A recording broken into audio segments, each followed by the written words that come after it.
Welcome to Bible in a Year with Scott Purcell. I'm so glad you're joining me. This is a daily reading of portions of the Bible, following a plan that will include the entire Bible in a year. And now, let's open the book and begin our readings. This is the reading for day 182. If your reading is aligned with the calendar year in a non-leap year, this is for July 1st, or in a leap year for June 30th. The Old Testament reading is from 2 Kings chapter 3 and 2 Kings chapter 4, ending at verse 37. 2 Kings chapter 3. Now Joram, the son of Ahab, had become king over Israel in Samaria in the 18th year of Jehoshaphat, king of Judah. He reigned 12 years and did evil in the eyes of Yahweh, yet not as his father or his mother, as he removed the stone pillars of Baal that his father had made. But he did cling to the sins of Jeroboam the son of Nebat, who caused Israel to sin, and he did not depart from it. Now Mesha, king of Moab, was a sheep breeder, and he used to deliver to the king of Israel 100,000 male lambs and 100,000 wool rams. It happened that when Ahab died, Mesha, king of Moab, rebelled against the king of Israel. So King Joram went out on that day from Samaria, and he mustered all of Israel. He went and sent a message to Jehoshaphat, king of Judah, saying, "The king of Moab has rebelled against me. Will you go with me against Moab for the battle?" And he said, "I will go up. I am like you. My people are like your people. My horses are like your horses." Then he said, "Which way shall we go up?" And he answered, "By way of the wilderness of Edom." So the king of Israel and the king of Judah and the king of Edom went around a way of 7 days, but there was no water for the army or for the animals that were with them. Then the king of Israel said, "Aha! Yahweh has called for these 3 kings to give them into the hand of Moab." Then Jehoshaphat asked, "Is there no prophet of Yahweh here that we might inquire of Yahweh from him?" One of the servants of the king of Israel answered and said, "Elisha, the son of Shaphat, is here, who poured water on the hands of Elijah." Jehoshaphat said, "The word of Yahweh is with him." So the king of Israel, Jehoshaphat, and the king of Edom went down to him. Then Elisha said to the king of Israel, "What do we have in common? Go to the prophets of your father and to the prophets of your mother." Then the king of Israel said to him, "No, for Yahweh has called for these 3 kings to give them into the hand of Moab." Then Elisha said, "As Yahweh of hosts lives, before whom I stand, surely if I was not regarding the face of Jehoshaphat, king of Judah, I would not have looked at you nor even glanced at you. But now bring me a musician." It happened that at the moment the musician played, the hand of Yahweh came upon him. He said, "Thus says Yahweh, make this wadi full of cisterns.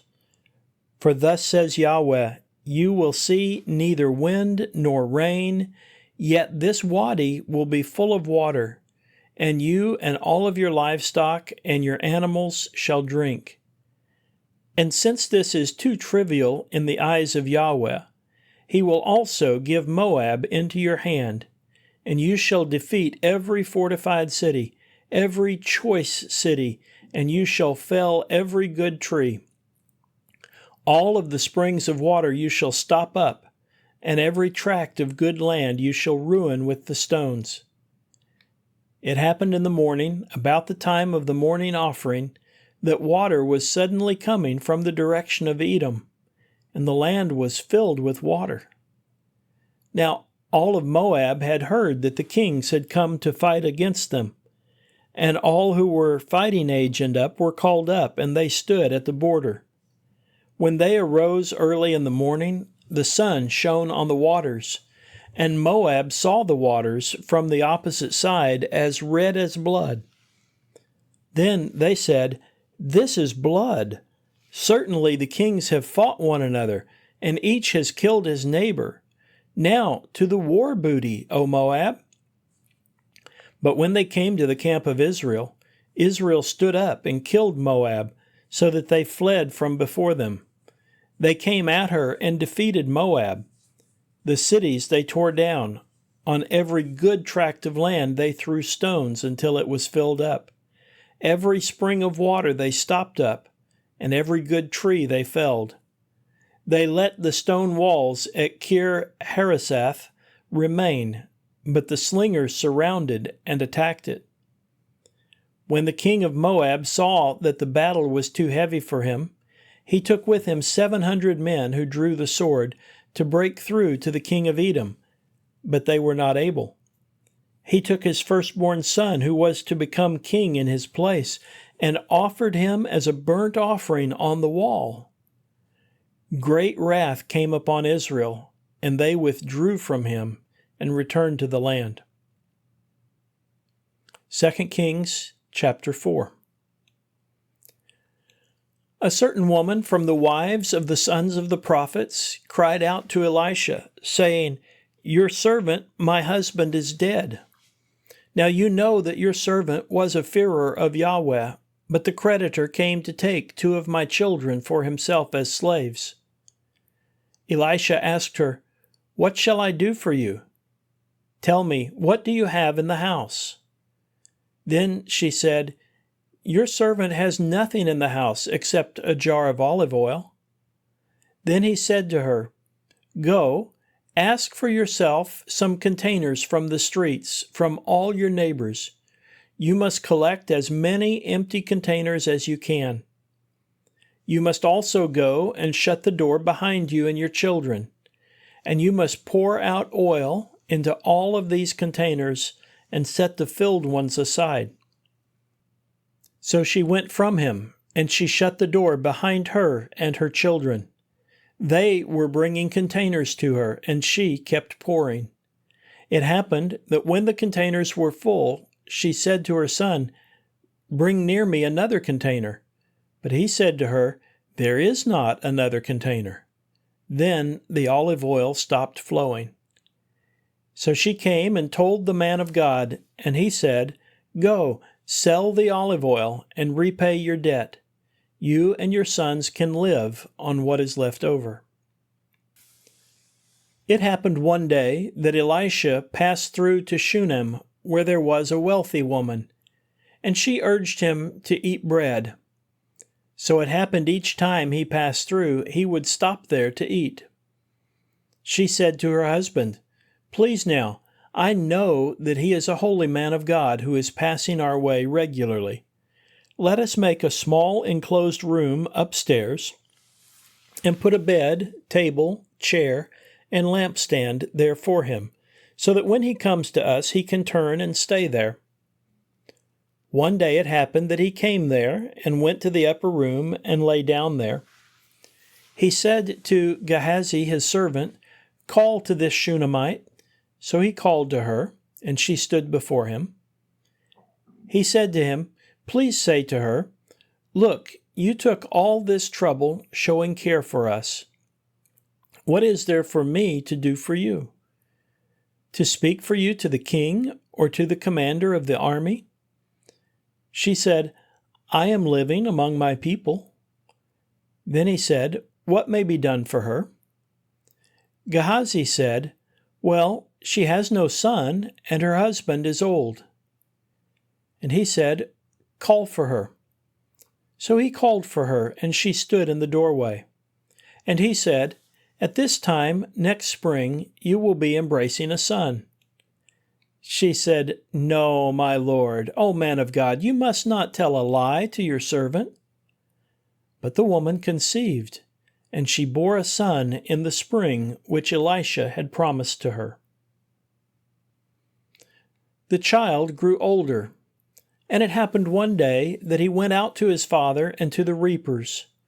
Then he said to his father, My head, my head! So he said to the servant, Carry him to his mother. So they carried him and brought him to his mother. He sat on her lap until noon, and then died. She went up, laid him on the bed of the man of God, closed the door, and went out behind it. She called to her husband and said, Please send one of the servants and one of the female donkeys for me, so that I can go quickly up to the man of God and return. And he said, Why are you going to him today? It is neither the new moon nor the Sabbath. And she said, Peace.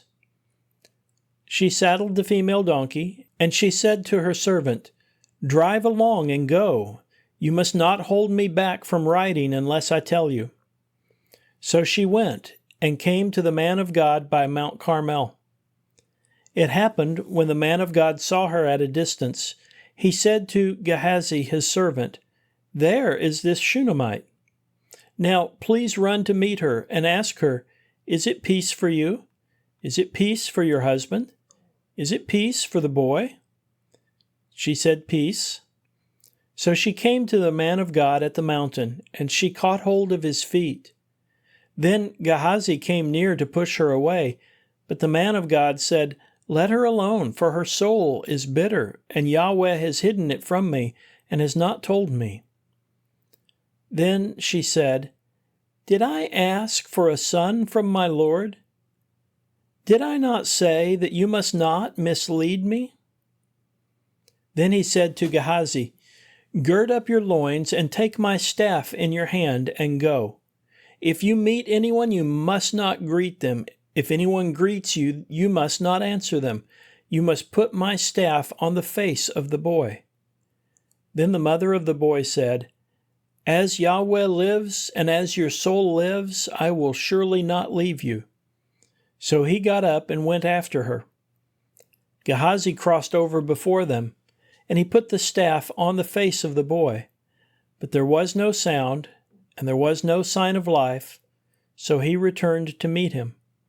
He told him, saying, The boy did not wake up. When Elisha came to the house, here was the boy, dead, lying on his bed. He went and closed the door behind the two of them and prayed to Yahweh.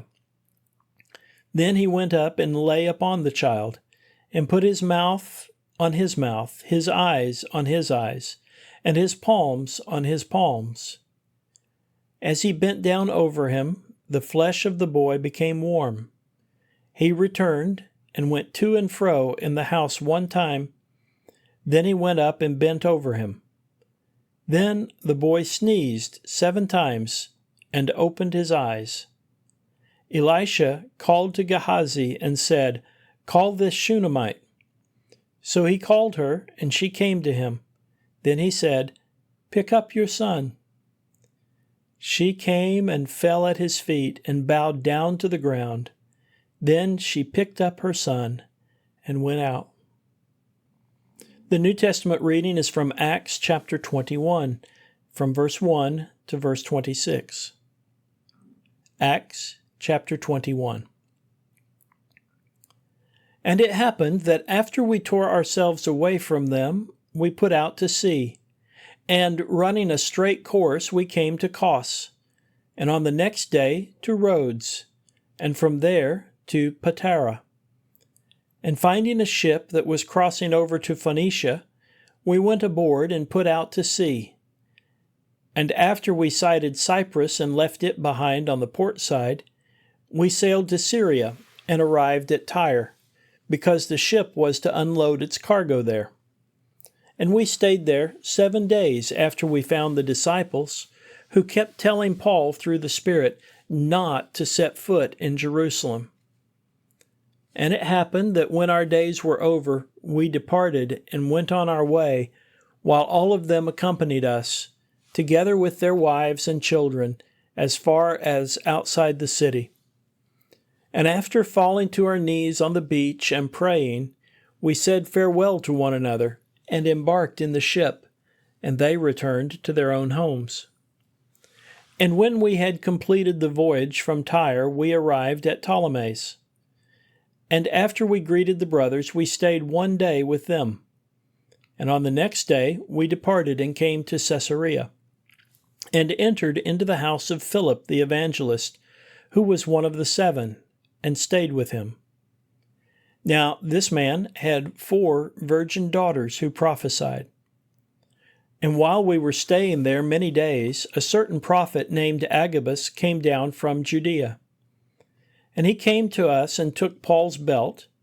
Tying up his own feet and hands, he said, "This is what the Holy Spirit says. In this way, the Jews in Jerusalem will tie up the man whose belt this is, and will deliver him into the hands of the Gentiles." And when we heard these things, both we and the local residents urged him not to go up to Jerusalem. Then Paul replied, "What are you doing, weeping and breaking my heart? For I am ready not only to be tied up, but even to die in Jerusalem for the name of the Lord Jesus." And because he would not be persuaded, we remained silent, saying, "The will of the Lord be done." So after these days we got ready and went up to Jerusalem. And some of the disciples from Caesarea also traveled together with us, bringing us to a certain Mnason of Cyprus, a disciple of long standing, with whom we were to be entertained as guests. And when we came to Jerusalem, the brothers welcomed us gladly. And on the next day, Paul went in with us to James, and all the elders were present. And after greeting them, he began to relate one after the other the things which God had done among the Gentiles through his ministry. And when they heard this, they began to glorify God. And they said to him, "You see, brother, how many 10,000s there are among the Jews who have believed, and they are all zealous adherents of the law. And they have been informed about you that you are teaching all the Jews who are among the Gentiles the abandonment of Moses, telling them not to circumcise their children or to live according to our customs. What then is to be done? Doubtless they will all hear that you have come. Therefore do this that we tell you. We have 4 men who have taken a vow upon themselves. Take these men and purify yourself along with them, and pay their expenses so that they can shave their heads, and everyone will know that the things which they had been informed about you are nothing, but you yourself also agree with observing the law. But concerning the Gentiles who have believed, we have written a letter after deciding they should avoid food sacrificed to idols, and blood, and what has been strangled, and sexual immorality." Then Paul took along the men on the next day, and after he had purified himself together with them, he entered into the temple courts, announcing the completion of the days of purification until the time the offering would be presented on behalf of each one of them. The wisdom literature reading is from Psalm 78, from verse 56 to verse 72. Psalm 78, 56. But they tested and rebelled against God Most High, and did not keep his statutes. And they turned and were treacherous like their ancestors. They twisted like a crooked bow. For they provoked him to anger with their high places, and made him jealous with their images. God heard, and he was very angry, and rejected Israel utterly. So he abandoned the dwelling place at Shiloh, the tent he had placed among humankind. And he gave his strength into captivity, and his splendor into the hand of the enemy. He also handed his people over to the sword. And he was very angry with his inheritance. Fire devoured his young men, and his young women were not praised. His priests fell by the sword, and his widows did not weep. Then the Lord awoke like one who had been asleep, awoke like a warrior who had been drunk with wine, and he beat back his enemies. He gave them over to perpetual scorn. And he rejected the tent of Joseph and did not choose the tribe of Ephraim, but chose the tribe of Judah, Mount Zion that he loved. And he built his sanctuary like the heights, like the earth that he established forever. And he chose David his servant, and took him from the sheepfolds. He brought him from following nursing ewes to shepherd Jacob his people, and Israel his inheritance. And he shepherded them according to the integrity of his heart, and led them by the skillfulness of his hands. This concludes the reading for day 182. Thank you for listening. These daily readings are made possible by your generous support of the Global Outreach Ministry of Scott Purcell. To partner with us and enable this work and others like it, please visit huttobible.com/give and select Go Pastor Support from the fund list. You can also sign up for ministry updates at scott-purcell.epistle.org/subscribe. Both of those links can be found in the podcast description. Thank you for helping us share God's Word.